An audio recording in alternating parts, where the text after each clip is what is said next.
Mesdames, Messieurs, bonsoir. Le sommaire de ce journal. Baccalauréat, session de juillet 2022, les candidats admissibles aux épreuves écrites composent les épreuves physiques et sportives. Une équipe de la rédaction de BB24 a fait le constat au collège Père-au-Pierre à Cotonou. Les tresses chez les hommes, effet de mode ou frime, c'est une tendance qui fait tabac aujourd'hui et cela passe surtout pour une nouveauté. On en parle dans ce journal.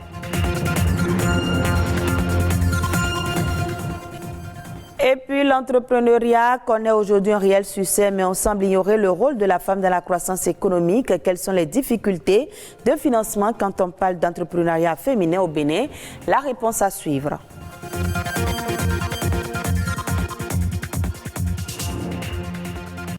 Les candidats admissibles à l'examen du baccalauréat session de juin 2022 planchent pour les épreuves sportives dans les centres de composition retenus comme le collège Père-au-Pierre. Les candidats composent dans plusieurs disciplines. Il s'agit entre autres de la gymnastique, du grimpé et du saut en longueur. Les temps forts de ces activités sportives avec Cédric Sosouagbo et Ulvaeus Balogun. Depuis le lundi 18 juillet, les épreuves physiques et sportives du baccalauréat ont démarré sur l'ensemble du territoire national. Ici, au Collège d'enseignement général de Bégamay, ce sont les admissibles de la série A qui planchent. Saut en longueur, gymnastique, endurance. Voilà le panel d'épreuves physiques et sportives auxquelles sont soumis ces candidats. Même exercice ici au Collège Père-au-Pierre. Les aptitudes physiques des candidats sont évaluées sous le regard attentif des examinateurs. Ces candidats admissibles ont répondu présent pour la suite de leur examen, et suite qui consiste, n'est-ce pas, à passer les épreuves d'éducation physique et sportive. Après le stress et l'anxiété qui habitaient les candidats à l'entame des épreuves, la confiance s'est installée peu à peu dans les esprits. On vient de faire la gymnastique. J'ai fait de mon mieux, ils ont demandé 5 éléments minimum. J'ai fait au-delà de 5, donc j'espère que j'ai fait de mon mieux. Nous venons de faire la course de vitesse et après on va faire soit la gymnastique ou le saut en longueur. Bon, pour le moment c'est bon. Je ne sais pas si j'ai couru les 9 secondes qu'ils ont demandé, mais en tout cas ça va. Ça s'est bien passé. On a commencé d'abord avec la course de vitesse et on a suivi l'ordre, pas les numéros de table. Et voilà, ça s'est bien passé. Je n'ai pas pu respecter les 9 secondes demandées. Mais j'étais quand même dans la norme. J'ai fait la course de vitesse et ça s'est bien passé. Selon le chronogramme de l'Office du baccalauréat, la deuxième délibération est prévue pour ce mercredi. Les épreuves orales, quant à elles, se déroulent le vendredi 22 juillet prochain.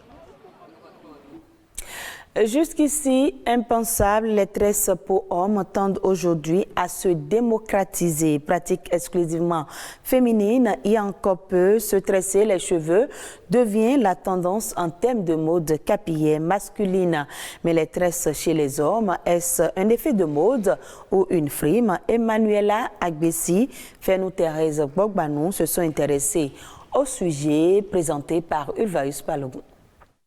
Elles sont certainement l'une des plus vieilles coiffures recensées au monde. Les tresses, très populaires aujourd'hui, sont de plus en plus prisées par les hommes.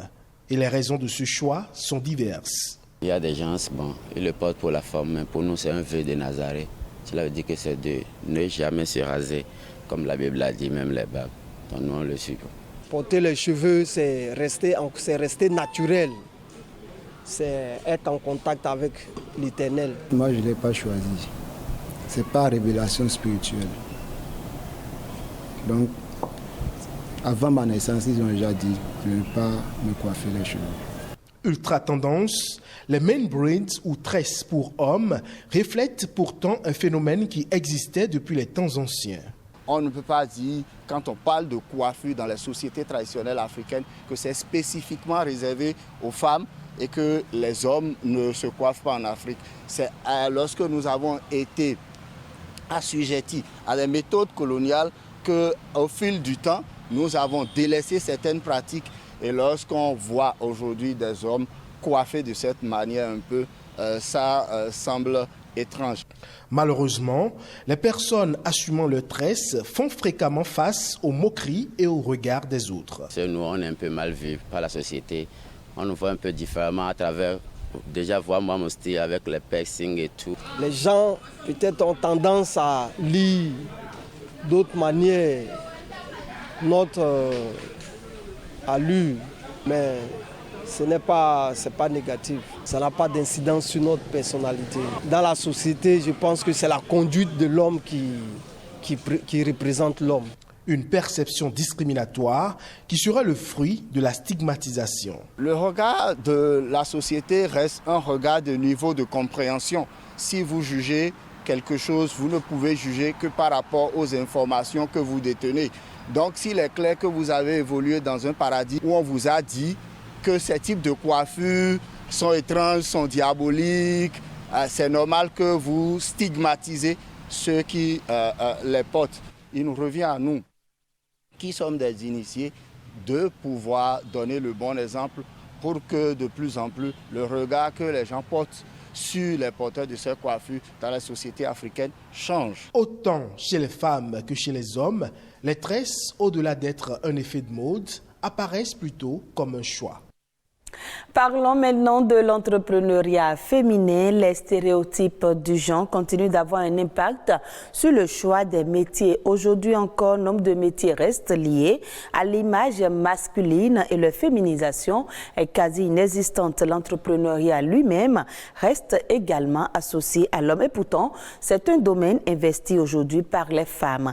L'entrepreneuriat féminin entre contraintes et difficultés de financement avec Germanita Lavinon da Silva, entrepreneur.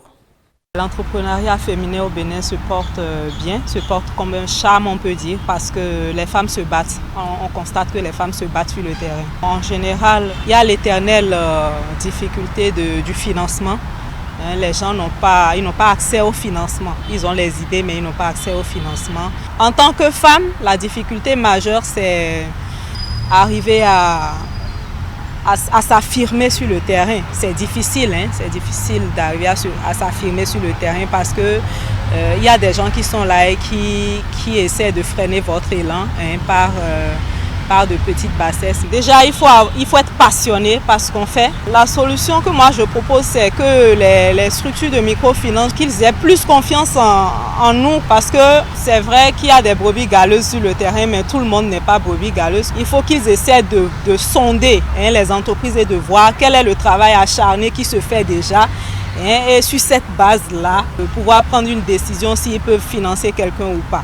Et ensuite, si entre entrepreneurs, on peut se donner la main et essayer avec le financement participatif, ça va le faire.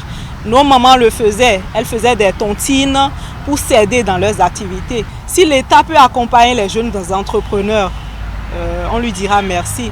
Je voudrais demander aux jeunes de ne pas tous aller à l'entrepreneuriat parce que aujourd'hui on voit que tout le monde vient à l'entrepreneuriat.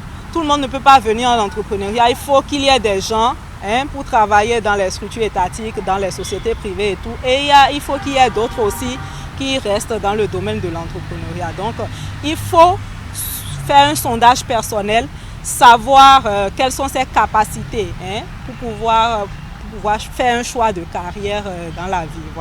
Suivons à présent une compilation des faits ayant marqué l'actualité internationale. Eco Inter aujourd'hui porte la signature de Christelle Hueto.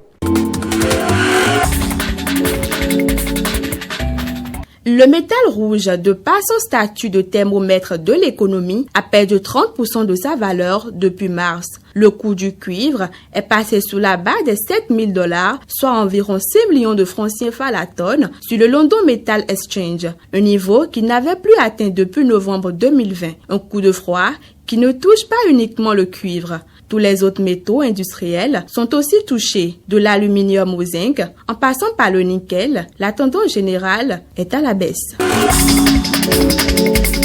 En Afrique du Sud, la déception a laissé place à l'incertitude. Après des semaines de coupures d'électricité rapprochées, les entreprises petites et grandes souffrent en termes de productivité, mais aussi de coûts. Le pays est familier de ces délestages, mais la fréquence ces 2 dernières semaines s'est intensifiée, soit le pire niveau depuis fin 2019. Après des années de mauvaise gestion et de corruption, la société nationale Eskom est incapable de produire assez d'énergie pour subvenir aux besoins du pays. 80% de ces centrales à charbon sont vieillissantes et nécessitent des réparations.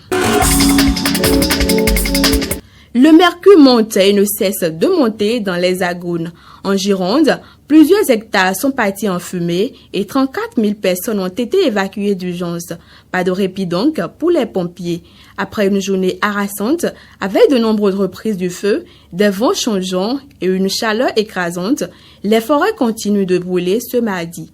Plus de 19 000 hectares ont déjà été dévorés par les flammes. Les fumées sont arrivées jusqu'à la métropole bordelaise et même jusqu'en Dordogne ce mardi matin. Il n'y a pas de risque pour la population, assurent les pompiers qui ont reçu 1 millier d'appels dans la nuit. Et pour finir, la France signe un accord de coopération énergétique avec les Émirats arabes unis ce lundi 18 juillet. Il s'agit d'un accord de partenariat stratégique global sur la coopération énergétique, a laissé entendre le ministère de la Transition énergétique. Ce partenariat a pour objectif d'identifier les projets d'investissement communs en France et aux Émirats arabes unis. Les énergies renouvelables telles que l'hydrogène, le nucléaire sont explorées. Cette décision met en valeur les liens historiques entre les 2 pays, mais également le potentiel pour une coopération plus poussée.